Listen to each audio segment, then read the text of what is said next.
Awesome. So excited to do this episode. Yep, another little bit of experimentation here with the format, as promised.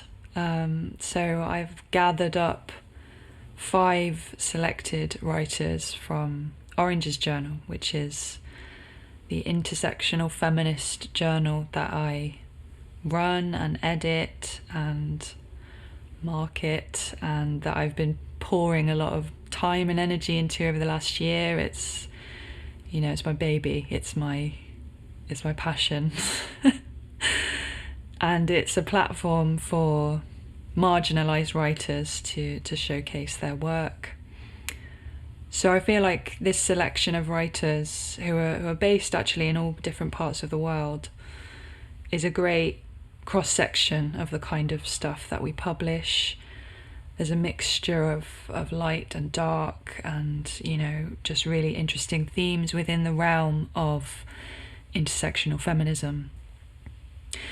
So yeah, I'm very excited. I personally love hearing writers talk about their work and the inspiration that led them to writing a particular story.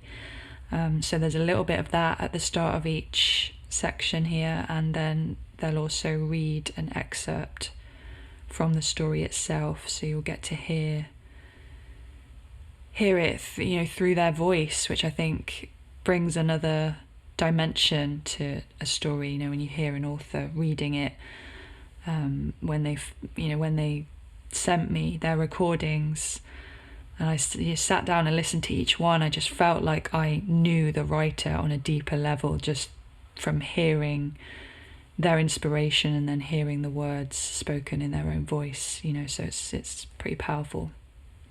Yeah, it makes sense hearing writers read their own work, doesn't it? Because you tend to internalize the voice when you read their work, without hearing it after the fact. I really feel that about Joseph Campbell.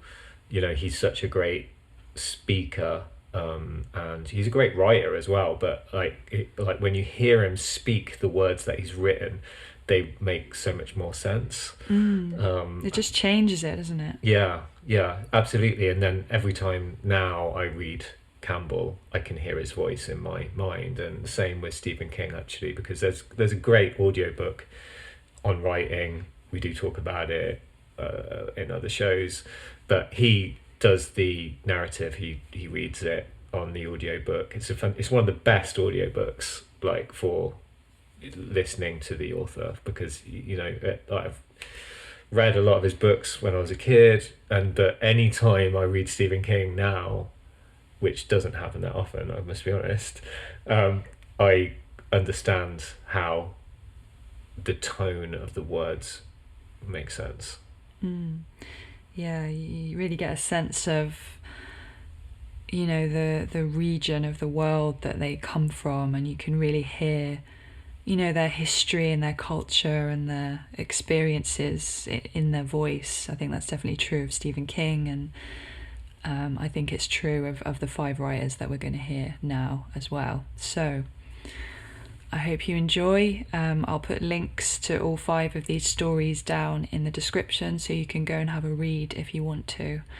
And there's lots of other great writing on Oranges also. So yeah, go ahead and have a look. And I'm very proud of this portfolio of writing and the readings for these 5 authors. So thank you to all 5 of these authors for taking part in the episode.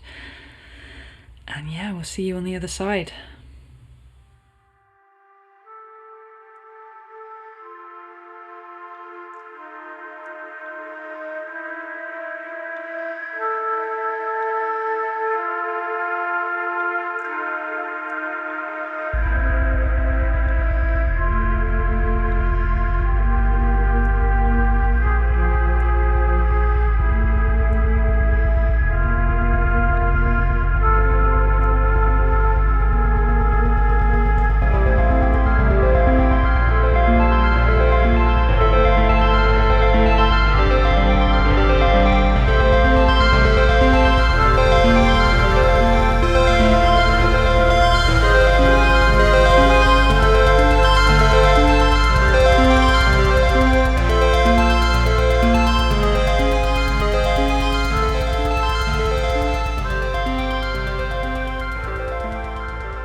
My name is Lukas Kofoed Reimann, and I live in Berlin, Germany.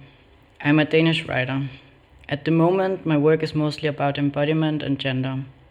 Most of what I write is autofiction, sometimes heavier on the fiction side, and other times closer to my actual life and experiences. I do think that everything I write has a feminist undercurrent, and often it is even more explicitly feminist than that. I have a master's in gender studies and have also worked with writing in that context. And I think this analytical framework and this more academic interest in gender has shaped me a lot and informs everything I do. Feminist literature and writing is really important to me in so many ways, not only as a writer, but in how I engage with the world. For me, good literature, and especially good trans-feminist literature, is a space in which the world can open up, both in the sense that it opens up our understanding of our current and previous circumstances and relationships, but it can also open up the future in exciting ways. It can show what could be possible and allow us to dream about different ways of being. I think as a writer, I'm most interested in the latter aspect, but as a reader, I enjoy the ways feminist writing allows us to dream of new possibilities much more. This text is called Bathtup Kinship, and I wrote it as a part of a bigger project I am working on about trans embodiment and chronic illness. This text is one of those rare moments where inspiration strikes and the text surprisingly works out. So I actually did write this in my bathtub. And the way it is now is pretty close to that first draft, just cut down to its bones and translated from the original Danish. Despite this, I really do not believe that creativity is something that just happens, but sometimes it feels almost like this magical thing, and this text is a result of one of those moments. But in the end, it could only happen because I was already in the headspace of this bigger project, and I have practiced writing for years in much more structured settings. And therefore, I've built up an understanding of what works in my writing and what doesn't. And it's nice to know that all those years of preparation can lead to brief moments that feel almost effortless.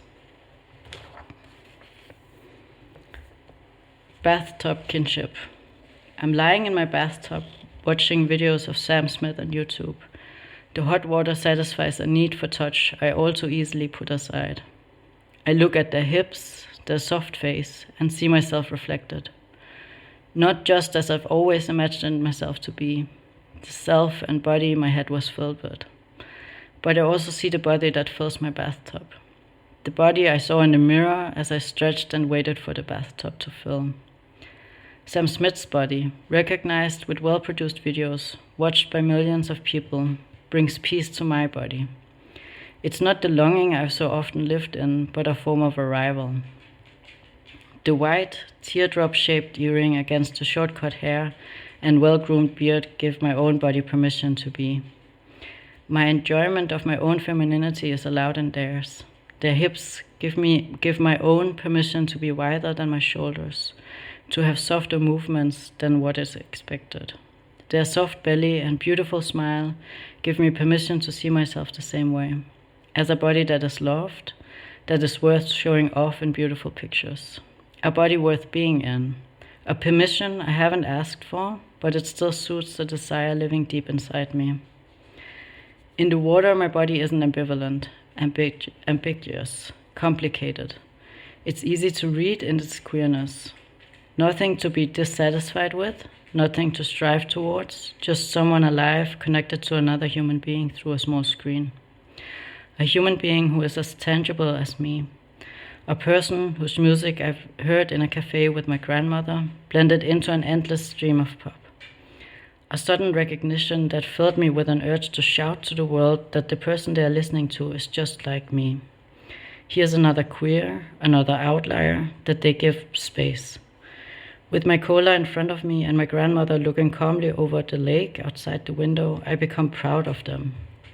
Proud of their success and their courage. Proud that we are a kind of family, that we are bound together, that we can mirror each other, and that it gives us strength. We'll never meet, but we know we're out there.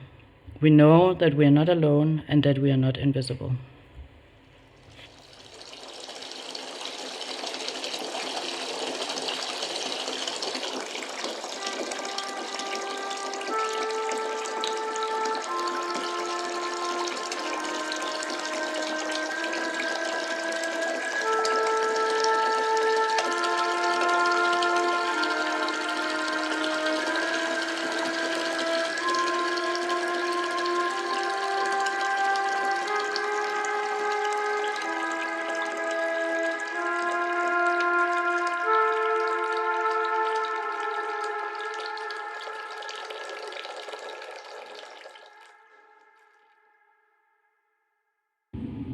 Hello, my name is Rebecca Kilroy. I'm a novelist, short story writer, and fourth-year college student living in New Jersey, USA. My writing typically explores themes of family, mental health, and coming of age, often with a speculative twist. I'm currently working on a historical fantasy novel set in 19th century Ireland. I also serve as editor-in-chief of the Mount Holyoke Review and founder-editor of Thanatos, a death-positive magazine. I've always considered myself a feminist writer. What that means to me has been constantly broadening and evolving in recent years. The piece that I'm going to share today actually came from me thinking about the different feminist viewpoints on a classic fertility myth, the tale of Persephone. This spring, I was taking a creative writing course on retelling myths and fairy tales. Before that, I had never had much interest in mythology, and I especially didn't like Persephone. I saw her as this helpless figure who lets other people solve her problems. What happened to the sword fighting? Where's the girl boss dragon slaying? But in that class, I read some beautifully written Persephone modernizations. Many of them used a feminist lens to try to restore Persephone's agency. They mainly did this by portraying her relationship with Hades as consensual. The rebellious daughter meets sexy bad boy trope was very popular. In the end, she chooses to spend part of her life with him. I really respected the work these authors were doing, and they made me re-examine how I'd initially felt about the myth. But it also started to bother me that they erased how violent and non-consensual her relationship originally was. This got me rereading the original myth, or as close as I could get to it with a modern translation. But instead of thinking about Persephone, my mind kept being drawn to Demeter. I had always thought of her as this perfect maternal savior. But when Persephone is kidnapped, Demeter stops eating and attempts to starve the entire earth. Safe to say, it's not the most mentally healthy reaction to the situation. She only gets her daughter back by leveraging threats of apocalyptic negligence. And then this cycle plays out year after year. As I was reading, a third version of Persephone started to emerge for me. She's not a helpless maiden or a sexy rebel. She's a daughter caught between two worlds and two extreme, controlling people. She has agency and a mind of her own, but she's still trapped in a hard situation. She wants to make a life for herself while also caring for the people who depend on her. I think this conflict is something that a lot of people can relate to, especially young people in caretaker roles. I know it resonated with my own experience of leaving home and leaving behind the people who might need me. Now, more than ever, I think Persephone's myth is relevant to feminism.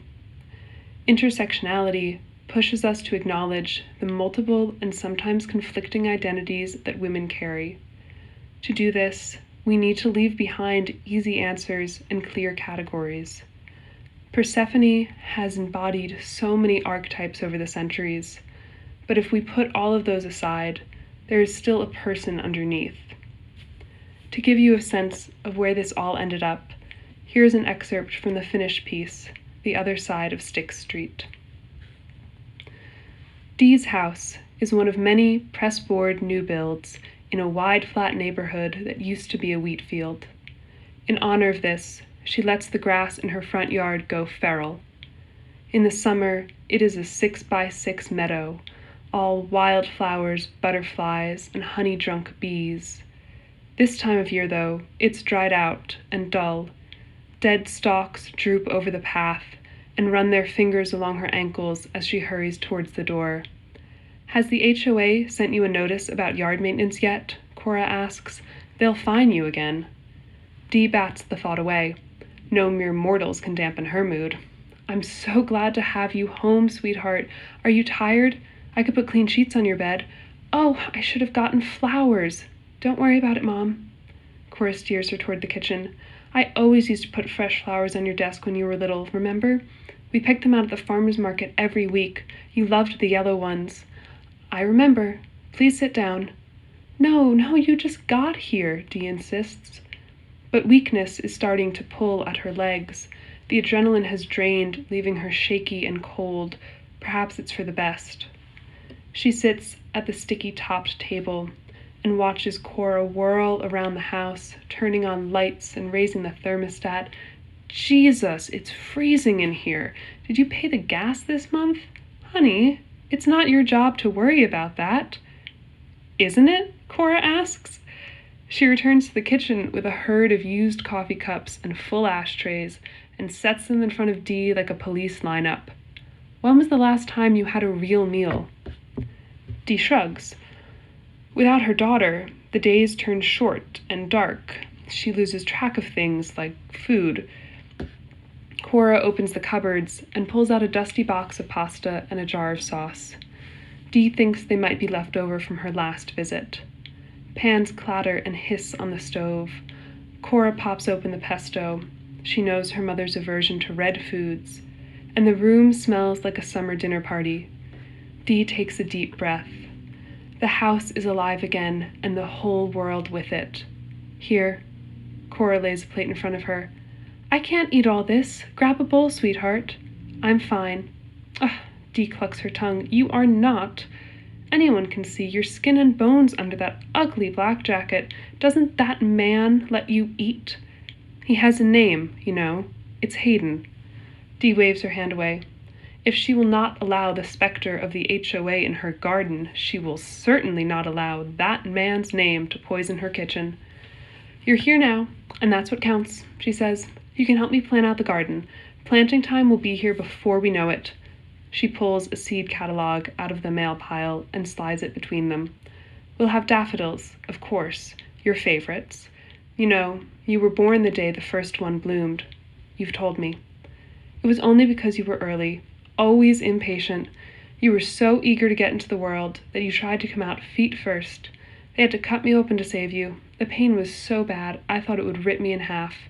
But you made all that worth it. Cora stands quickly and crosses to the window. Her hands grip the edge of the sink, turning white. Dee frowns. In the cheerful kitchen light, she notices evidence of that man creeping all over her daughter. She's wearing one of his hideous black jackets. It can't possibly be warm enough. Underneath it is a ratty t-shirt and torn jeans. Cora's beautiful gray eyes are smudged, with eyeshadow above and blue circles below. She looks like an old photograph left out to fade. Whatever happened to the sunshine girl who bounced around in florals and pastels? At least her hair is the same, golden as sunlight through a honey jar, but even that looks dull today. Sweetie, she begins. You really should do something with that vegetable garden, Cora interrupts. She gestures out the window at the cold trampled earth of the backyard. In the far corner, a few stakes lean against sagging chicken wire. I've been thinking about it. Dee pulls the seed catalog onto her lap.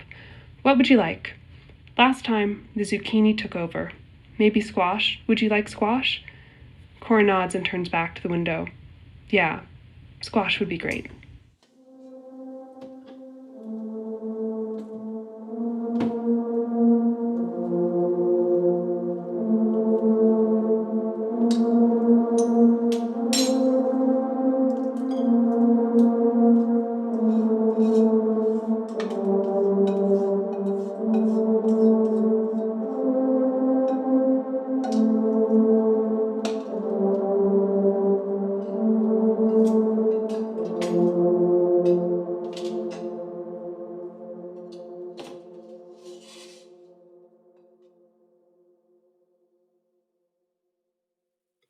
Hello, my name is Inés Labarta and I live in the southwest of England. I am a queer migrant writer. I was born in Spain, but I lived in Ireland and Scotland before moving to England, where I've been living now for 8 years. I've published 5 books, 3 middle grade novels, and 2 novellas. One of them is a gothic horror titled McTavish Manor. I'm saying this because horror is a genre I really do love. And I have a forthcoming novel in 2023 titled The 3 Lives of St. Kieran, coming out with Blackwater Press. intersectional feminism, it is very important for me as a person, but also as a writer. I remember growing up, I always felt closer to male characters rather than to female characters. Just because I guess as a human being, I related more with, being active, wanting to go on lots of adventures, and honestly, being being the main character, which is, female characters often are just secondary and supporters, and I just didn't like that. That didn't resonate with me. And it was later, actually, when I moved out from home and I became an immigrant and I started reading in English as well, that I started reading authors I really loved, like, Helen Oyeyemi, Kirsty Logan, Mariana Enriquez, Shirley Jackson. These are a few that come to mind right now. Women writing, female characters that I was really interested in, Sarah Waters as well, and I could relate to. And that's what I try to do now, I do see gender more as a spectrum rather than a binary. And I feel like, when I write, my characters do push against those gender stereotypes, and I want them to do different and unusual things, really. So that's very important to me. So Oatman is the story of a woman called Ellen, and she is a people pleaser, and she has a very tricky relationship with her family, but she's never really been able to speak about why she feels a bit uncomfortable. And one day she just comes across with the photo of another woman from the 19th century, Olive Oatman, who was a Mormon trying to cross the desert on a wagon and was attacked by Native Americans. Her whole family was killed. Only her and her sister were spared. And the official story says that, she was kidnapped by these Native Americans and they were the ones who tattooed her face. And so, Ellen becomes obsessed with this story and she wants to get a face tattoo herself as well, because it's important to her to finally kind of like stop being the woman that she thinks she should be or her family thinks she should be. And she really wants to have something physical that makes her completely different from idea of female beauty and female standards going around. So I would say that Oatman is a story about a woman trying to push against this idea that we as women should be invisible and pleasant all the time. I would say that's what it's about. Were there any challenges? Yes, for sure. Writing short stories doesn't come naturally to me. I am one of those writers who think that writing novels, and especially novellas are my sweet spot. It's definitely easier than writing short stories. I'm very interested in plot and character, and often I find it difficult to put all my ideas in such a short form. So in that sense, I would say Oatman was challenging. I think the historical side of it as well was challenging because Olive Oatman, she is a real character. And when I was researching her story, I thought it was really tricky. It was a really tricky one because what happened to her is not clear. The official version was written by a man, a reverend, who interviewed her after she came back, after living with a Native American tribe for a few years. But you don't know until to what point, she agreed to what he wrote about her. You don't know to what point he really listened to her. Who knows? Maybe it's just because I come from Spain and the Civil War is still quite close to us, even if it happened, in the 1930s. But that there is this idea of, there's one official history, but there are also versions of what could have happened or things that happened that go against the official history that inevitably will come up, even if it takes years, decades, centuries, and contradict those bits of official history. So I would say I'm interested in historical fiction, but more in those cracks, that kind of like may contradict all those official versions that I think are very tricky anyways, because people who wrote them were the people in power. What does that mean? That means a lot of voices will go unheard as well, and lots of perspectives will be lost. Yeah. So I am going to read now a little extract from Oatman. So as I said, the story starts with Ellen visiting a tattoo artist because she wants to get a face tattoo. And it is her face tattoo, so the tattoo artist, Kaylee, she's not very convinced by Ellen's idea, and she's kind of trying to tell her that, maybe that's not the first tattoo that she wants because a face tattoo is quite extreme. I am sure about this tattoo, Ellen said to Kaylee. I'm a writer on the radio. All the work I do is inside the studios. Nobody will care about a tattoo there. She considered telling Kaylee about her obsession with Olive Oatman, how the tattoo made her feral, and how much Ellen wanted that for herself too. But she couldn't say that out loud. It sounded silly. You're the creative kind. Kaylee smiled at her for the first time. It's good you've given the job thing a thought. A tattoo like this could make you unemployable. For me, tattooing is a spiritual practice that connects us with our ancestral roots. I do warn my clients, though. I'm not going to pretend like it doesn't matter out there. And that's just a piece of the puzzle. With something like this, you'll get the looks wherever you go. Some people will think it's beautiful, others will say it's disgusting, and everyone will want to give you their opinion. It can get rough. People screaming, cursing at you. Are you ready for that? Ellen thought a bit before answering. When I was 14 years old, I was on the train with my friends. Going home, it wasn't even that late, 7, 8 in the evening. This drunk guy was walking up and down the carriage, singing. Everyone was trying to ignore him. Then he spotted me, came by, shaking his hips and dancing, licking his lips. He tried to grab my hand so I would get up and join him. People in the carriage laughed at us, my friends too.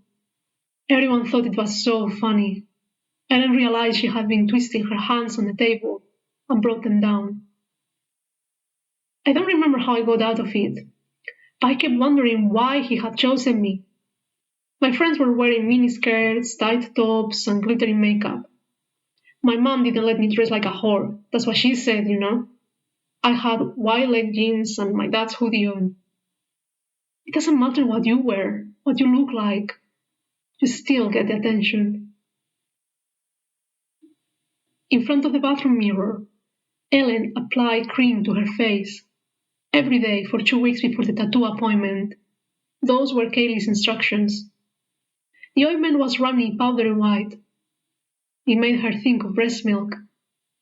By then, she'd read all the online articles she could find about Olive Oatman, plus the books that had been published about her. She even managed to arrange an interview for the radio show with a professor who had written the only academic biography on Olive.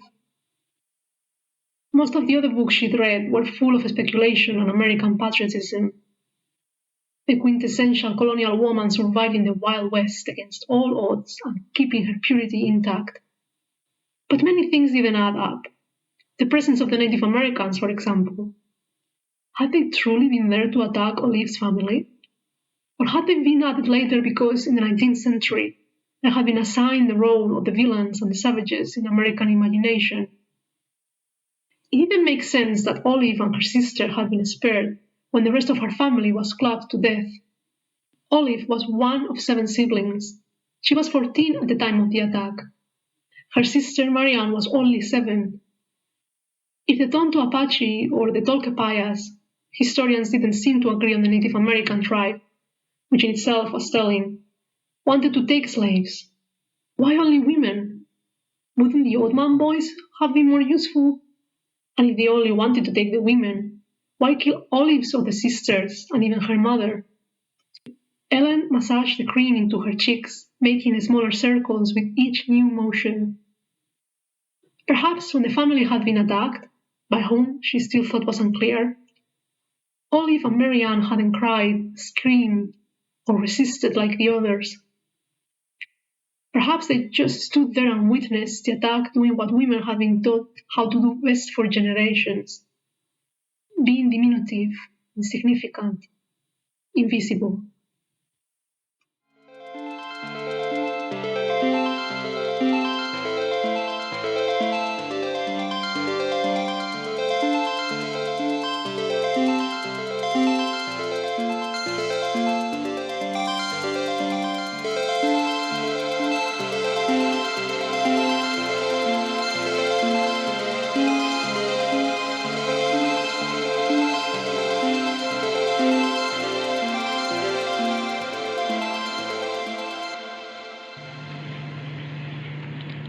Hello everyone, this is Shrutidhora P. Mohor, I'm an author from India, and I am extremely fortunate to find myself on this podcast episode of Pivotal Slice. I want to express my gratitude to Orange's Journal and, of course, to Jade in particular for selecting me for this episode, as also for choosing my story, my short story, The Monsoons Are Almost Here, for one of the episodes of Orange's Journal in July. That's a little while ago. The Monsoons Are Almost Here is a story that takes up the theme of feminism and particularly the intersectionalities around feminism in unconventional ways. Let me share with you over here the predominant assessment and understanding of feminism in a country like India, where there's a lot of riches, but then that coexists with staggering poverty and shocking forms of societal backwardness, unfortunately so. Even after 75 years of independence, all that the people had suffered during colonialism doesn't seem to have been adequately redressed. One of the consequences of this is that commonly people tend to dismiss feminism as unsuitable to the social realities of India. There is very often an argument that feminism is only for rich, educated, urban women who base their lives on the principles and the philosophy of the West, which is such a misleading thing to say, because feminism is not just about loud movements and heavy-sounding books and seminar lectures, but it's about how you live your everyday life. It's so much about the small forms of protest. It's immensely about being able to articulate oneself despite the multiple shackles which chain us, which chain women in the furthest corners of India, the remotest villages of India. To me, Orange's Journal, with its idea of intersectional feminism, appealed instantaneously, precisely because in our setting, in India, feminism is a philosophy, feminism is a movement, feminism is an approach which necessarily intersects with, cuts into so many other predominant forms of identity.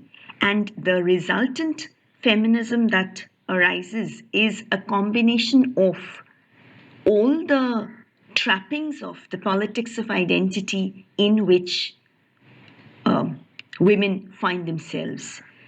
Many of us would be knowing there is very evidently the identity of caste, in a major way, of course, class divisions. I was already referring to overwhelming poverty. There is, of course, the presence of innumerable ethnic groups, each with their specific communitarian baggages, where feminist principles can only make sense if these are adequately filtered through specific identity markers. So in all of that, I think Indian society is one where that essence of intersectional feminism is represented very well. This story in particular, The Monsoons Are Almost Here, is a story that is set in an unnamed village in some remote part of India. The understanding is that this is northern India. India being vast, there are significant cultural, geographical, societal differences between different parts of it. So this particular story is conceived in a way in which this is northern India. Rivers are plentiful in the land, so are dams.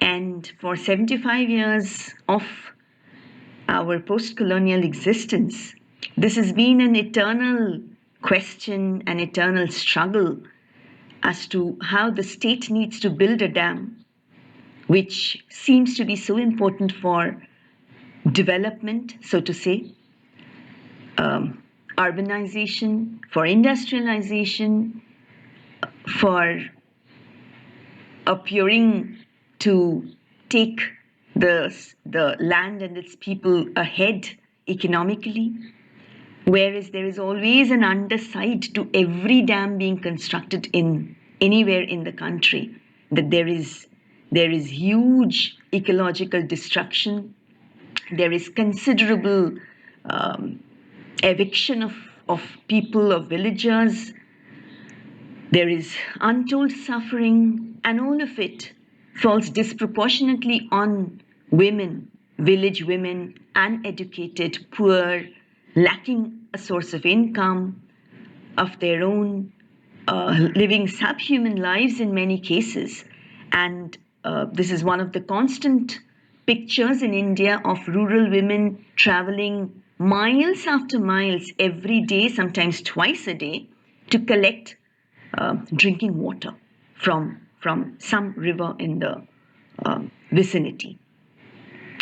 That itself seems to be a favorite capture for a large number of photojournalists, with a long line of women carrying a significant number of pitchers and tumblers and vessels along with them to collect water.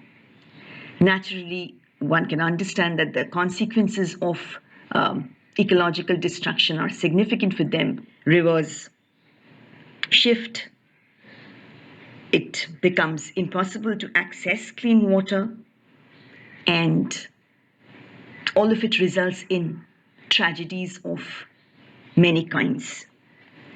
The monsoons are almost here is one such story. Let me now present a brief excerpt. I think I can still remember the day when I had flown out of my little home. It was the day my husband had come home for the 5th time in 2 weeks with a basket full of mud and sand. When he had flung the basket on the courtyard, the semi-dried, sticky mud had fallen on the ground like tadpoles. The sand had spread far, right under the row of the half-broken plastic buckets lined up on one side. That had also been the day, I think, when Bobita Chachi, next door, had given birth to her 7th child, a daughter, in the hope of a second son. 2 days from then, the Mahasankranti Puja would begin in the village. The idol had been completed. I had wriggled out of the tiny door, slithering down the steps and zigzagging the courtyard through the series of scattered tadpoles, by now as stiff as a week-old cow dung. I had carefully made my way through those, keeping myself suitably slim and unseen. The only thing that had noticed me had been the calf, some weeks old then. Its pink ears had tweaked in through the bamboo fencing, and it had taken a step back as it had seen me silently trickle out of the gate, pause for a moment, decide the direction of my journey, and flow further on. As I had moved ahead, I had let myself grow in size, swelling like my husband's big toe when it had been bitten by poisonous red ants one day soon after our marriage. I had pushed my sides to make more space for myself and surged on. A few of our neighbors had sighted me, but had not exactly noticed me or my growing size. They must have mistaken me for a stray mark, the kind that spills out of overfilled pitchers, remains visible for some time before being sucked in by the scorching heat of this gravelled soil. I writhe in discomfort. I stretch myself to tear apart the seams of the concrete rib cage installed upon me. I shake, I roll, I tumble in places, but the binding is unmovable. It does not budge one bit. I remain tightly held. The peepal tree next to my waistline bends down at times when there is a sudden gush of a wind and catches a partial glimpse of its face on my rippling body. Occasionally, one of its brown leaves, dry and rough, falls on me and stays afloat. I caress it with my moist fingers. A blob of water settles on its protruding veins. I attempt to pull it towards me. Closer, closer. Come. It floats away in unconscious disregard. Come closer, will you? My husband's sore fingers ran down my belly. Why are you so stiff? My back hurts. It's a long walk every day. If only we had a well close by, or the river flowed closer to the village. I sail a long distance too every day. The oars are heavy. So are the buckets of water. That's what all the women of the surrounding villages do. You do what everyone else does. So do you. You aren't the only fisherman here. I said without moving my lips. There was a lot that I said every day without opening my mouth. I don't think he heard me. Dear friends, that was an excerpt from the first few pages of The Monsoons Are Almost Here. I hope you enjoyed it. Please do follow up on the full story with Orange's Journal. Thank you so much.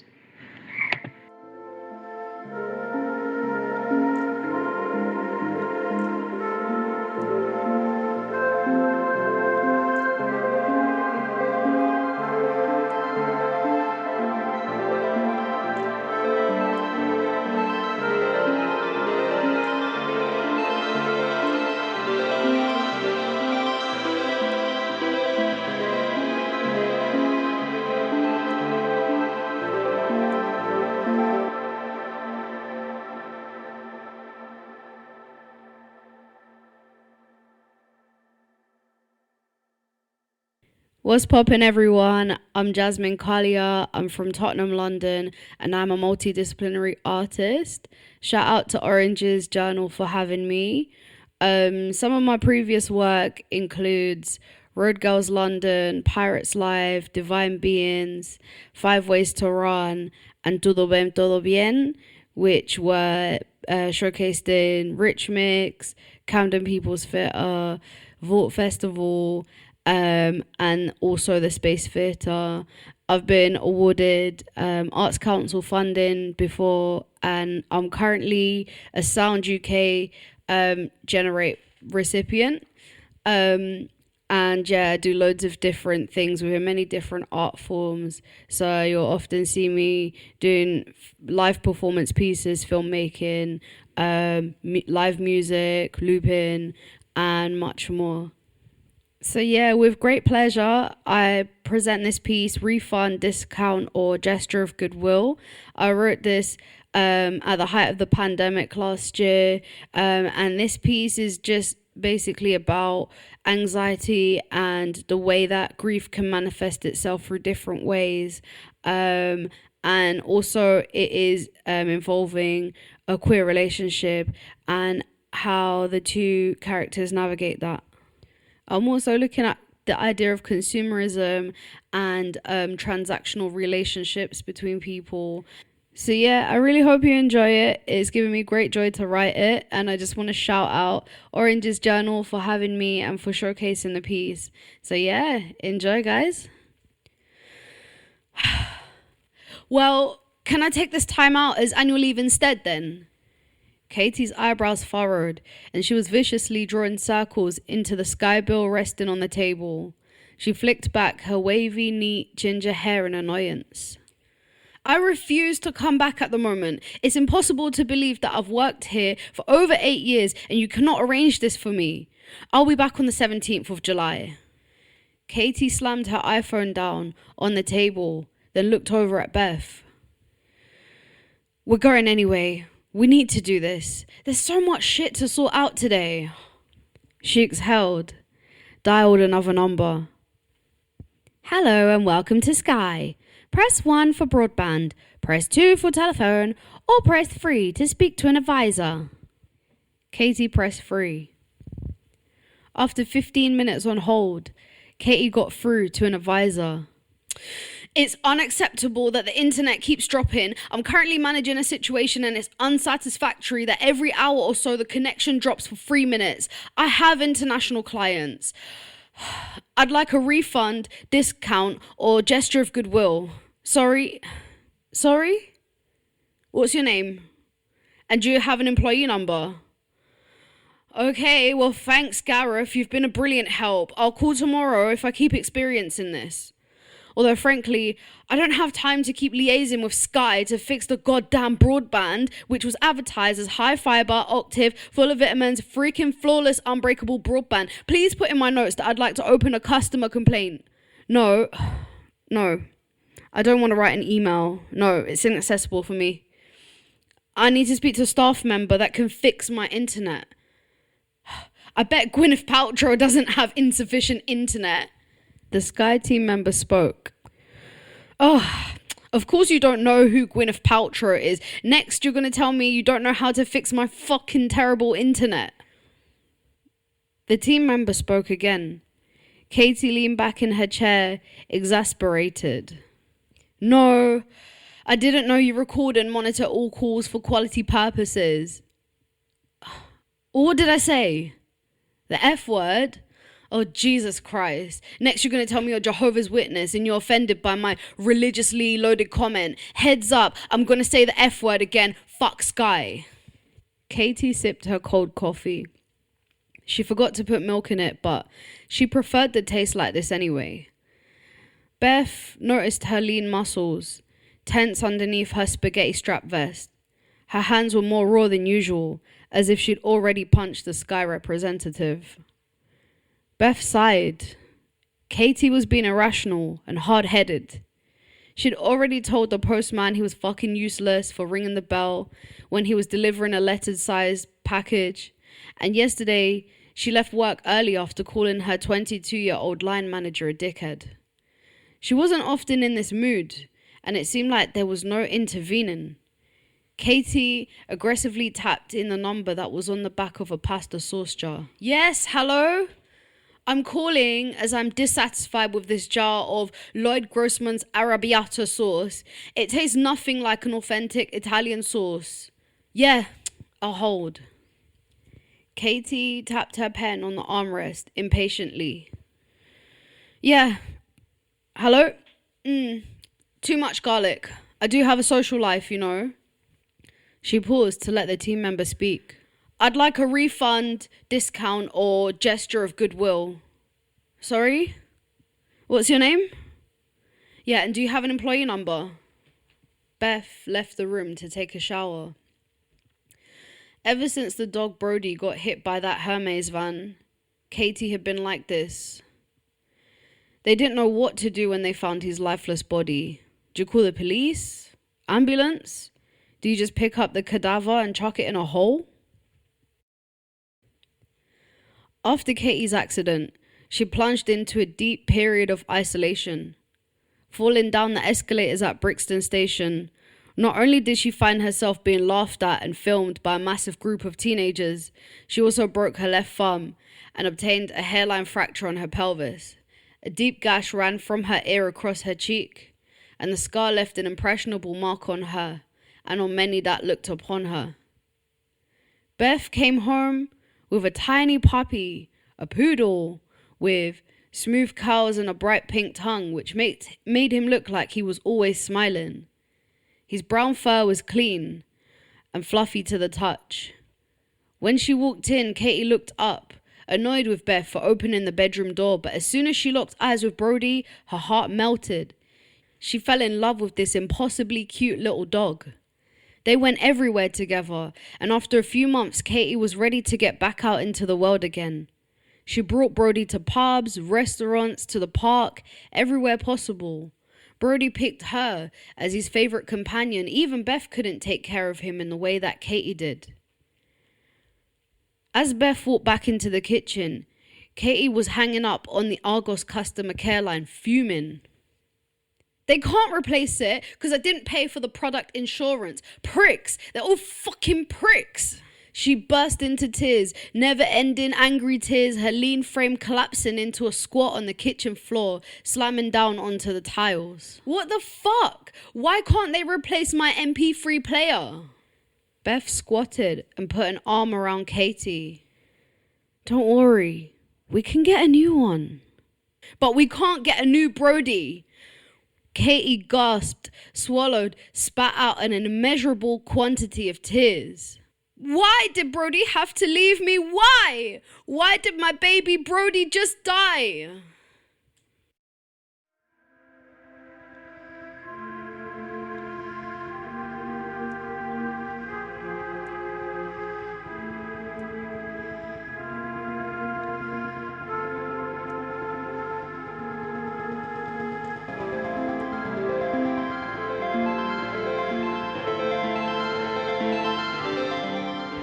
Great. Well, thank you so much for joining us and listening to our podcast.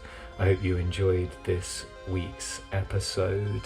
It was a lot of fun for me to be doing the edit and to experiment with sound and music. It was a lot of fun. Thank you to the 5 writers that are featured for, recording themselves. It's a very vulnerable thing, I think, especially if you're not used to it, putting your voice into a recording and then sending it out into the public sphere. It's a pretty scary thing, so I really appreciate the courage that it's taken them to do this and to just sound so great and just give us a little window into their world and the worlds of these stories. Yeah, thank you so much for the involvement and the work. It's beautiful stuff, and thank you listeners for being here with us.